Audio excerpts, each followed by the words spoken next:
Good morning.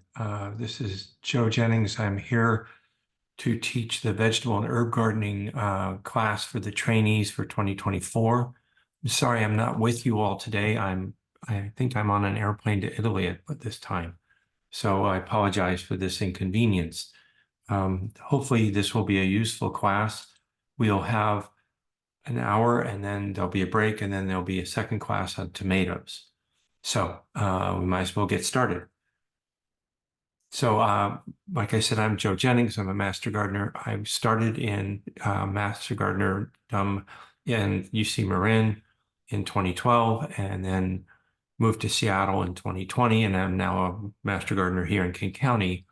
I taught vegetable and native plant gardens and have grown them in Marksburg and Tiburon, Belvedere, and Seattle and in Bellevue, Washington. And I teach fire-resistant landscape here in Washington State, spring and summer and winter vegetables, tomatoes and asparagus. And today the goal is to give you a background in vegetable gardening and basic principles and how to think about planting and planting, how to care for them, and then where herbs fit in, and then harvesting, and basic problem diagnosis resources for you. The context for this is we want our gardening to be sustainable, which means, preserve natural resources, recycle waste, use appropriate cultural practices, protect the diversity of life around us, which is why integrated pest management is so important to vegetable gardening. And so this is one of the core principles underlying this presentation. And the other is like Intuit, which is you're trying to learn vegetable gardening in the context of climate change, which is that there's significant changes occurring in average conditions over the past years, decades, centuries, and we have plenty of evidence of this now. But what it tends to do is give us more erratic and extreme weather.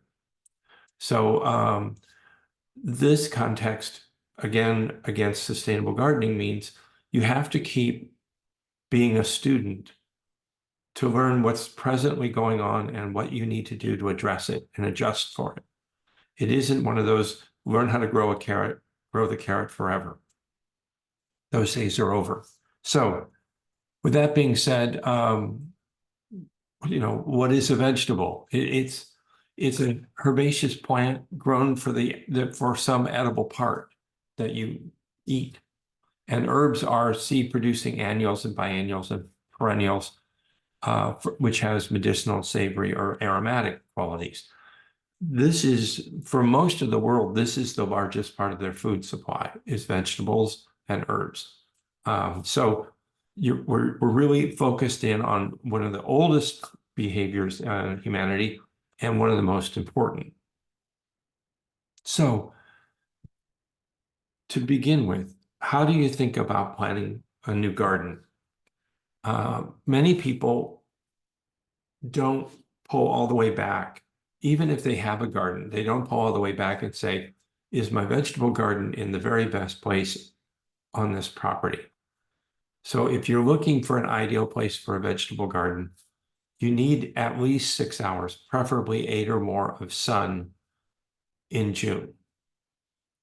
Preferably some gentle southern slope for sunlight and air circulation, a windbreak to protect it against strong winds. It's essential for good water drainage, and you need easy access to water, compost, and debris removal.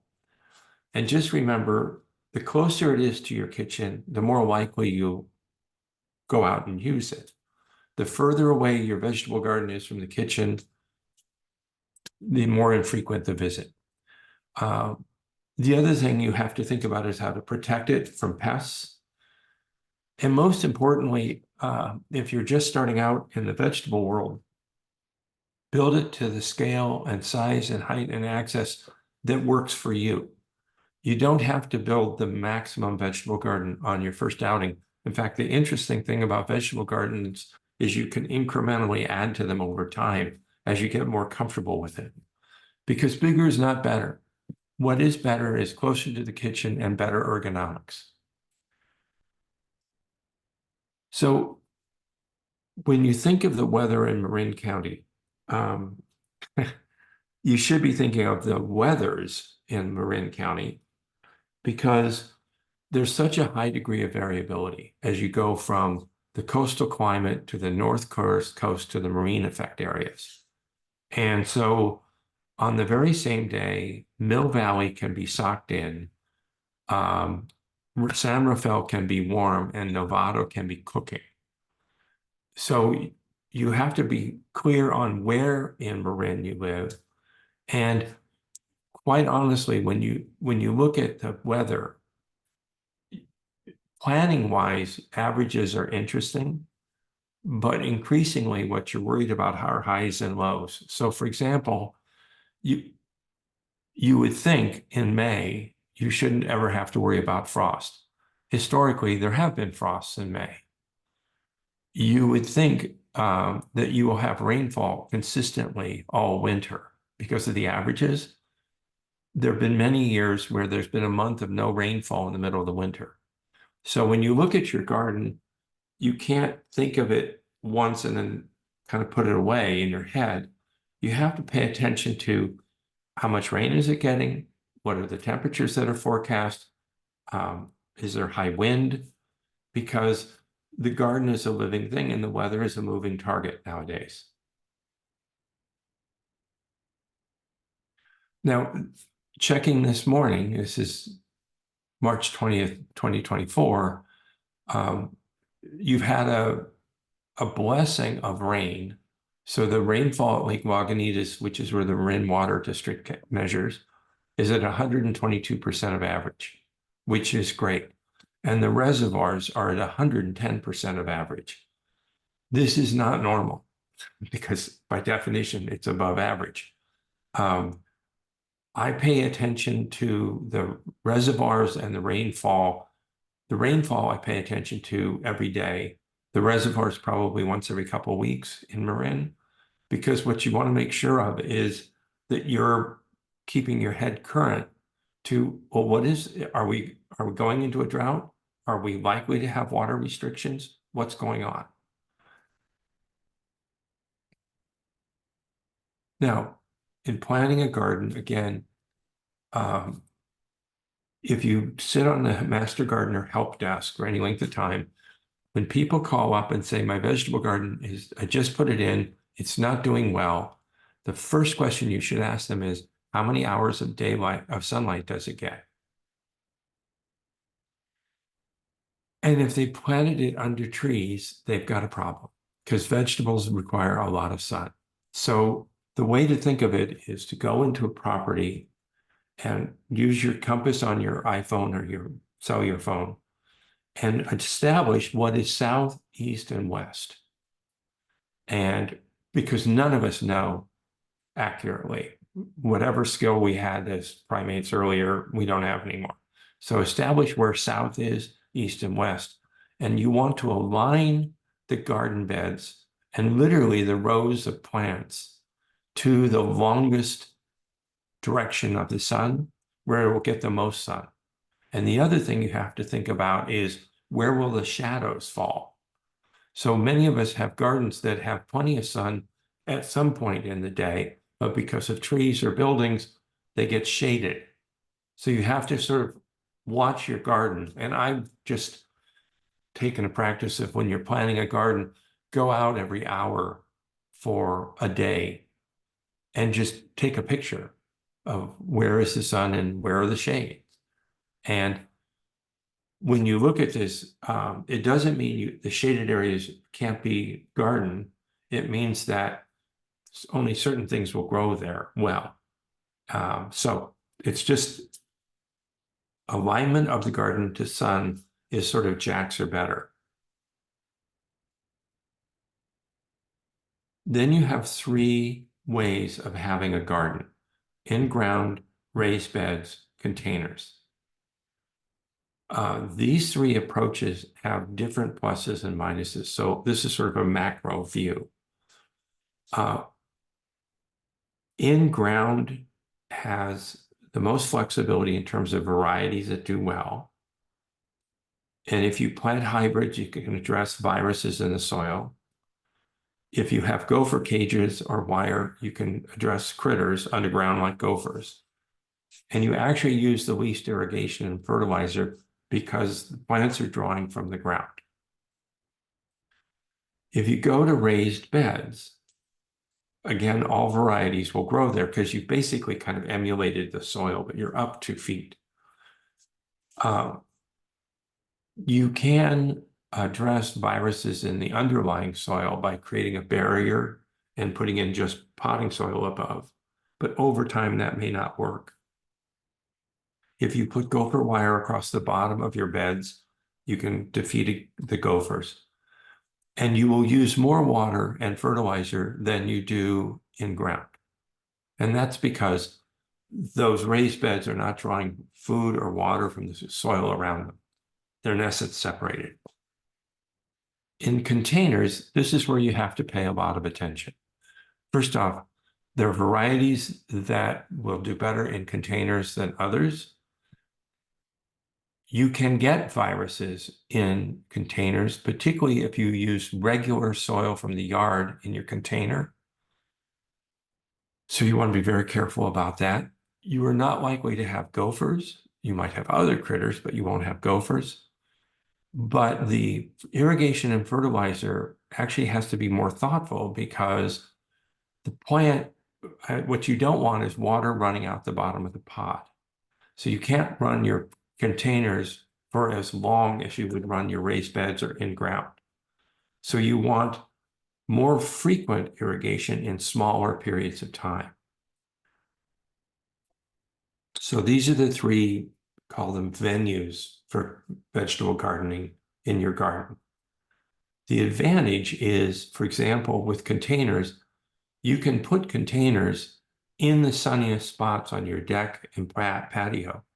You can also use containers above ground throughout the yard if you have areas with virus problems.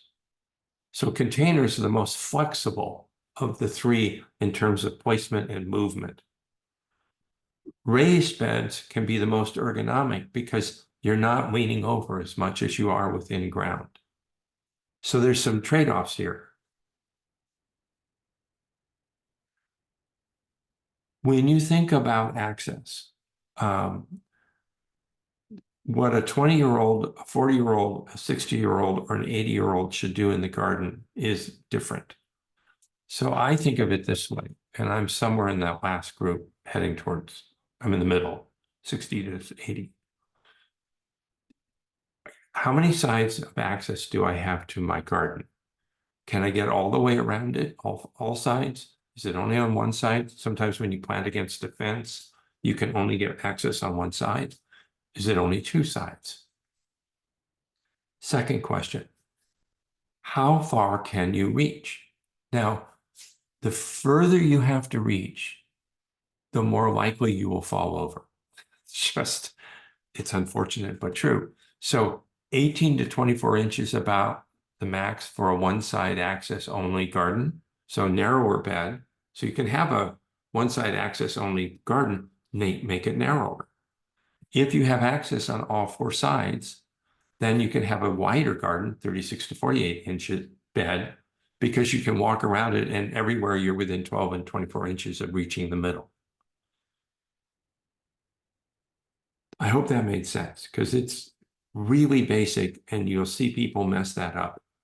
Really wide raised beds that they have to climb into to get to the middle means you're compressing the soil by walking on it.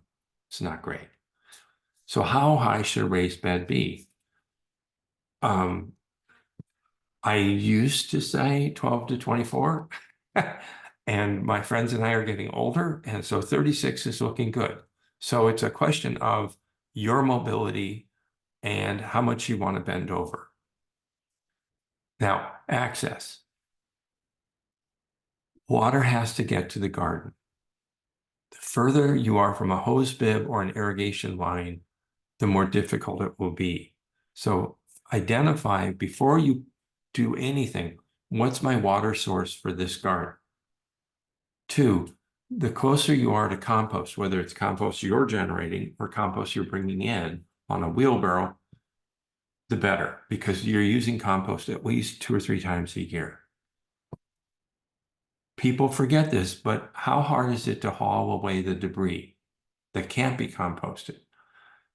Gardens that are at the bottom of hillsides or on stairways, how are you going to get stuff out? Are you going to carry it in buckets? Can you use a wheelbarrow? You need optimally a safe path to get in and out with materials and debris. If you're building your own with lumber, try to use standard lumber sizes so you're not paying extra for cuts or doing cuts yourself. And I know this sounds somewhat stupid, but measure the width of your wheelbarrow so that your beds are far enough apart that you can get a wheelbarrow through. I personally have only designed 2 gardens that made that mistake. Nice garden, couldn't get a wheelbarrow through. And it's embarrassing and you feel stupid. Now, raised beds or in ground or in containers all have trellising and scaffolding issues. And this is because there are plants that inherently grow better if they are able to grow vertically. When you have a vertical garden, you also have a wind sail. So you can, it's amazing how often there's a windstorm at the height of tomato season and the scaffolding blows over. So whichever scaffolding strategy you pick, and there are many, it has to be secured to something. And it has to be secured down into the ground and preferably laterally. And all of these scaffolding approaches support different varieties of vegetables. So the other part of this puzzle is I have scaffolding that I take down in the fall, and then I put up when I decide what plants are going where in the spring. So I don't have one scaffolding system. I have a mobile scaffolding system that moves around with the plants. That being said, you can do an awful lot with sticks and string on your own. You can do a lot with construction materials like this deer fencing. You can buy fancy atrium-like scaffolds and very fancy things, or you can be very simple. But you need to look at your garden, look at what you're planning to plant, and identify the scaffolding needs. And the scaffolding needs to go in when the seeds go in, or the starts. Because if you wait, you can damage plants putting in scaffolding. You can damage the roots. You can put the scaffolding through the irrigation line. I've done that. So you want to time your garden so that you have your planting plan and you have the scaffolding right next to those garden beds so that when the seeds or the starts go in, the scaffolding goes in. And frankly, the irrigation lines are run at the same time. So in my worldview, the raised beds or the in-ground or the containers, you establish that first. You then do your planting plan, what's going where, and then you lay out your irrigation lines as appropriate to what you're planting and your scaffolding and plant and put in the seeds in one throw. Then you know how you're going to water, how it's going to be supported, and you know what you planted and where. So far, so good? Okay. Now about containers, bigger is better. It just, in a nutshell, 5-gallon is, in my opinion, the minimum size that you should standardize on so that everything in the garden will grow well. Plastic is better because it retains moisture. You do not want dishes, but you do want it to have holes for drainage. And the reason is you need the drainage because things like tomatoes don't want to be in damp soil. On the other hand, if you have dishes there, they're sitting in the water and it promotes mosquitoes. So container, 5-gallon or greater with holes, but no dishes. Now, the problem in a container is you are planting plants and putting in compost and soil and fertilizer and mulch. And then for a whole summer, you're pouring water through it. So you should assume at the end of every summer, the soil is depleted. And personally, what I've taken to doing is dumping the soil out on plastic, and you find roots and stones and stuff, missing gloves, and get the soil, revitalize it with more soil or replace it, and then rebuild your pots for the winter crop. So I actually strongly advise at least once or twice a year a complete rebuild of the soil in your containers. The second thing to think about, you may want to test the balance between relying on compost only or compost and fertilizer. Slow release organic vegetable fertilizer is a pretty good idea in some climates. So take a look at it. And again, as we discussed earlier, your containers will need more water more frequently than the raised beds. So smaller run times, more frequent runs of the irrigation line. Pests. I'm almost certain I can say this with absolute certainty. All gardens are buffet lines for deer, raccoons, squirrels, birds, moles, voles, and raccoons. Just summarizing, not to mention household cats and dogs. So if you're going to plant a garden, you pretty much have to figure out, how am I going to keep these critters out, or else you really won't have a garden. The deer or the raccoons can mow through a garden in a night. So you need to have a fencing strategy, in some cases a netting strategy, and certainly if you're doing raised beds, you need a gopher wire strategy, because once you've established those things, you're not going to be bothered by a lot of critters. If you don't establish those things, you're not going to be bothered by a harvest, because the critters will get them. The other thing to be aware of is, for example, we go through waves of critter problems. A couple of years ago, the community garden in Mill Valley had an infestation of field rats. Other people have had severe problems with raccoons and deer. And it seems like you get a flood of this going through. So if you're planting your garden, it's not aesthetically pleasing, but it's essential to have a strategy to deal with pests like this. Another thing to pay attention to, the effects of wind and air and drainage on the productivity of a garden.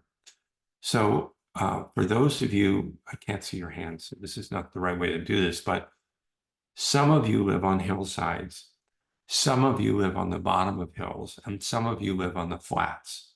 Now, cold air goes downhill. So in the fall, winter, the coldest places will be at the bottom of hillsides and on the flats.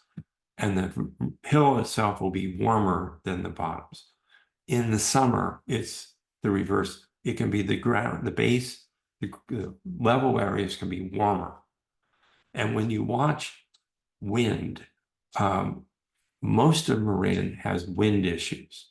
So sit and watch your garden carefully, because this is where fences and buildings can protect gardens. So you can tuck a garden in west or south facing along a fence or the side of a house, and that can give the plants a buffer from the wind. Another issue is if you're, like, for example, in Nevada, you can have very, very dry, high winds, literally wick all the moisture out of the garden in a couple of hours. So think about where you're planting. And this is where trellis plants like peas and beans can serve as a windscreen for the rest of the garden. So if you have a windy side of the garden that won't cause sun blockage when you put up a trellis, put your trellis plants along there so that as they grow in, they'll give some wind screening for the rest of the garden. We're having more severe rainstorms.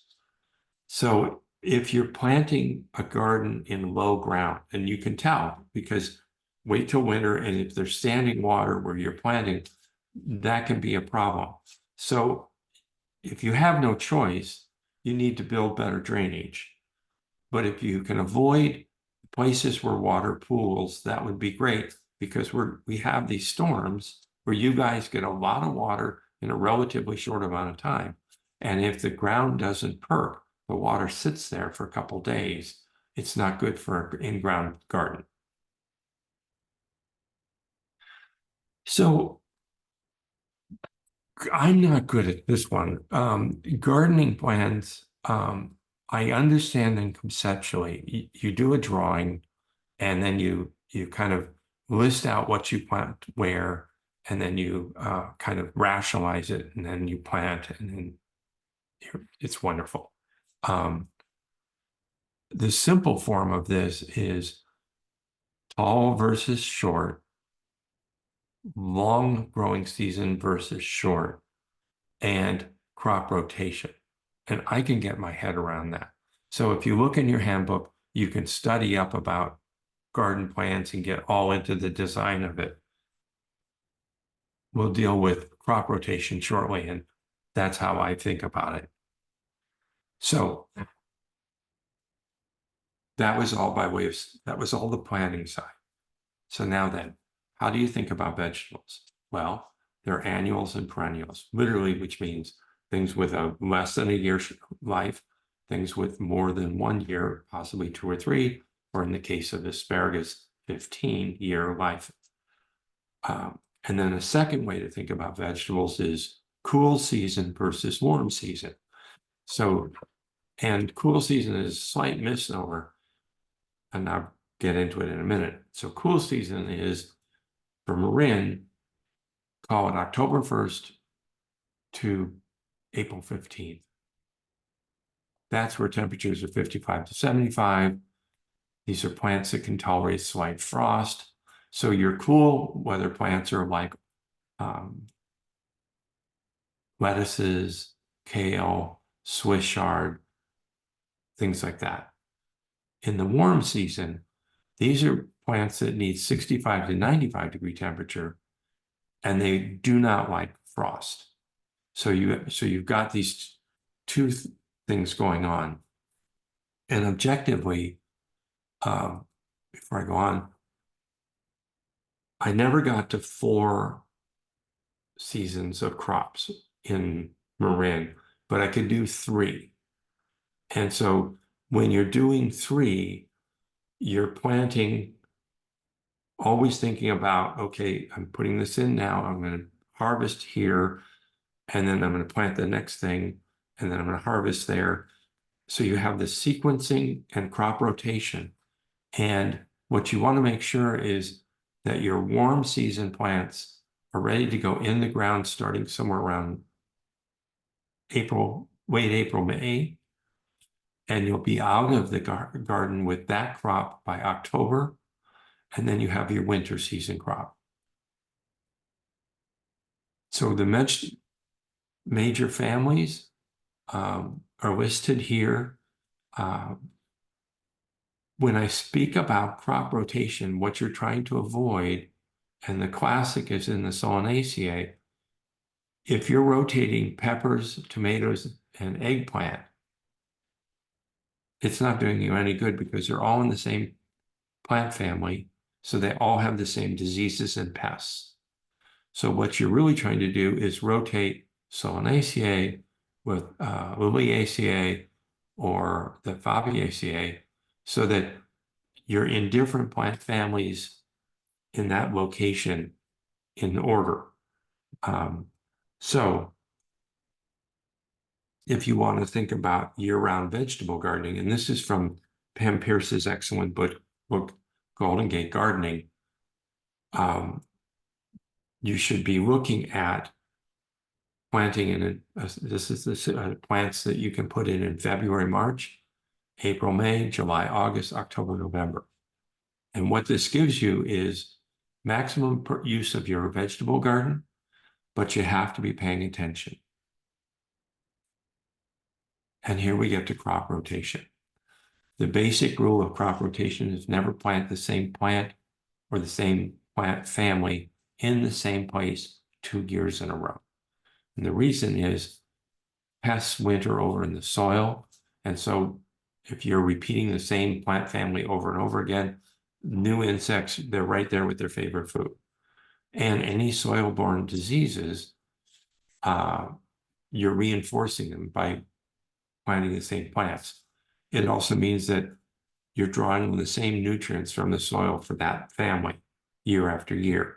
So the way to think about it, even if you just had 3 containers, is unless you're doing a complete change of soil every year, you want to have a tomato in one, you want to have a onion in another, and you want to have kale in a third, and then you just swap them. Growing from seeds. Personally, I love growing from seeds, but there are 2 ways to think about it. Direct sowing, which is you're going right into where they'll be through harvest. And you do this if something has a very short germination time or a very delicate root system. And so you have to prepare the soil and have the bird protection up and watch out for frost or drought so you don't put the seeds in and then have a frost. Or you can start the seeds on your windowsill in the house and get starts going, and then bring them out later when they have more robust root systems. And then you're just timing when to move from the house to the garden. The easiest rule is if you see roots coming out of the bottom of your little pots, time to move. The reason to use seeds is you can buy exactly what you want, and you have the least likelihood you're bringing disease with you. Things that are bought from plant stores, nurseries, you may or may not get exactly the variety you want, and you can be introducing things in the garden you don't want. We are confronted with having to get way smarter about pollination, mainly because we're having a crisis in pollinators. So when you think of a vegetable garden, part of the infrastructure you should be thinking about is which of these are self-pollinating, which need pollinators to come and help, and what attracts pollinators. And so, for example, the things that are self-pollinated, beans, peas, and tomatoes, insect-pollinated, squash, pumpkins, melons, most cucumbers. The transfer, what's going on is, and you've studied pollination, I don't need to go into it more, but I plant around the vegetable garden bee attractors, coneflowers, sunflowers, California asters, seaside daisies. You can either put them in pots or you can put them in the raised bed or put them in the ground. But at the end of any row of any length, I want something that draws pollinators. Likewise, you can put lavender or rosemary around the outside of a garden. It's very pretty, and it also draws a lot of pollinators. So talking about soil, I know you've had a soil class, so I won't beat this to death. But one way to think about vegetable gardening is you're growing soil and the soil's growing the plants. So you have to be always thinking about, what do I have? What am I short on? And how can I improve it? The old days of spading and rototilling or plowing are over. There's a lot of science that that's not a good idea. It destroys soil structure. So what you need to be thinking about is, how do I keep weeds out? How do I keep building the soil like a layer cake? And how do I minimize disruption when I'm doing it? Now, if you're going to have a dormant garden over the winter, you can use green compost like fava beans to grow your soil, anything that fixes nitrogen. Or you can put down a significant amount of compost in the fall that can then break down into the soil and then be ready in the spring for your next planting. That's one approach. The other approach is, if you're using the garden ongoingly through the year, then you want to pay attention to continuing to build the soil with compost year round. So this is where you might have rows, and you have between the rows, you put compost in July, October, March, and May, or whenever you're getting ready to plant again. But look at how to work more compost into your beds as you go along. The other thing to pay attention to is root depth. Um, there are relatively shallow rooted things, 1 to 2 feet, moderately rooted 1 to 4 feet, or very deeply rooted 1 to 6. When we get to the tomato class, I will show you some images of tomato root systems that are even a bit more than 6 feet deep and broad. The reason we bring this up is, if you have containers or raised beds, your depth of the roots are going to be constrained by the depth of the container. So you don't want to plant a tomato plant in a 6-inch deep pot. It won't work. It would have to be really broad. So what I recommend to people is, go look at all of your containers and raised beds, measure their depth, and then organize what can go where. And then think through crop rotation relative to depth. Does that make sense? All right. Increasingly, fertilizer, organic fertilizer, 555 for vegetables, is a really good idea, because we're pouring so much water in the winter through the soil. The soil is bleached out by the time you start growing again. So slow release fertilizers are a good idea. Compost is a good idea. Getting your soil tested is a good idea. So if you have the time, you can do soil testing before your spring planting, amend your soil to take into account what you're missing. Irrigation. Let's be honest, vegetable crops are not drought tolerant, almost by definition. They have a narrow window to get grown and produce, and they consume more water than you might like. But the other side of it is, they don't want to be overwatered. So, and your water needs when you're seeding or transplanting change as the plant gets bigger. So irrigation systems like drip irrigation or with emitters are the most efficient way to deliver water exactly where you want, and with a timer exactly every other day or every day whenever you need it. But there are people who prefer to hand water. And if you are someone hand watering, what are you watering? You're actually watering the soil, not the plant. So the old days of just standing over a garden, spraying water on the plants so that the leaves don't have dust on them, bad idea. If you're going to hand water, get underneath the leaf structure next to the plant and around the drip line and water the soil. The plant brings the water in through the soil, not the leaves or the fruit.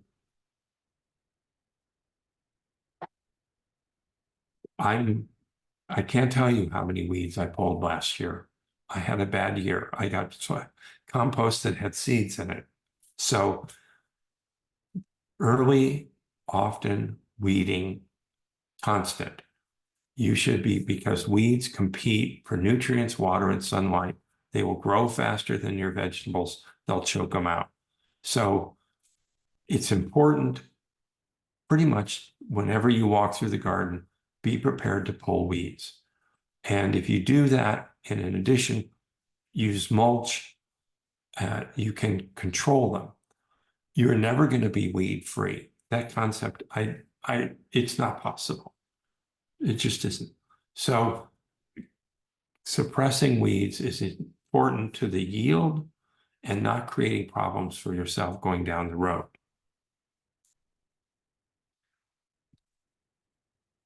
The best way to figure out when to harvest is, and I have friends with spreadsheets, and they have, when did I plant and how many days to maturity? And so on this day, 65, 75, 85 days later, or 50 days later, I'll be harvesting.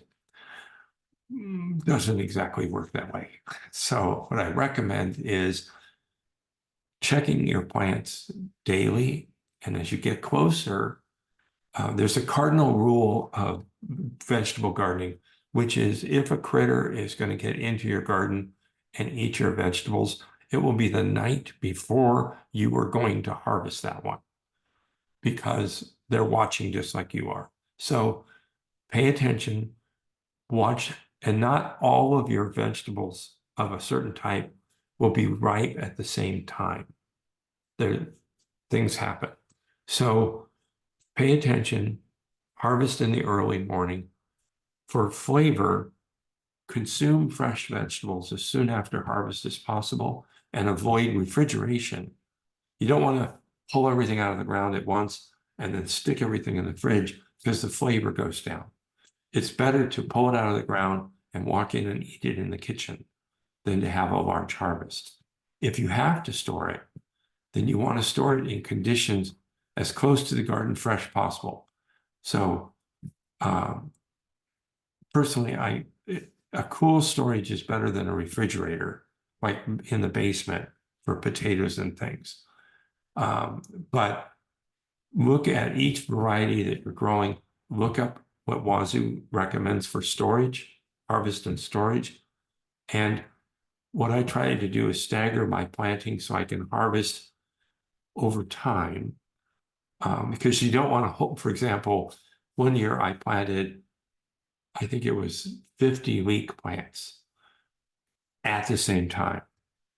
So they all got ripe at one time. And it's really hard in Marin to give away 50 leek plants. It was a lot of leeks. So let's talk about herbs. Herbs are plants that you grow for the flavor.